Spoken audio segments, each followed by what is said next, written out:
Jadi benda-benda yang berlaku amrun khariqul lil adah, yang mencarikan adat, dia berlaku dua perkara secara ijmal, baik atau sebaliknya. Yang baik yang tadi, berlakunya karamah tadi makin menambahkan keyakinan dia dengan ta'ala. Dia sempurna yakin dia, dia menguatkan akan keyakinan dia.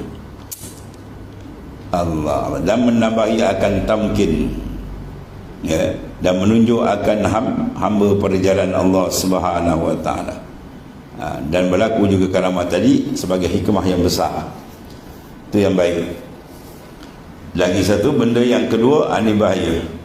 Berlaku benda-benda yang mencarikan adat pelik-pelik mana pada dia ni, tapi bila dilihat keadaan dia tidak sedemikian, ya. Dan manakala telah hasil bagi orang yang salik di Islam jalan karamah, menunjukkan keadaan orang salik pun ada karamah, dan ada orang yang kamil pun tak ada karamah, ada juga.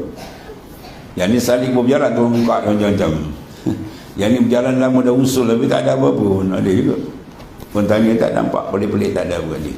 Itu semua ada hikmat ilahi, ya. Bila Tuhan tak buka pun ada ilahi hikmat juga.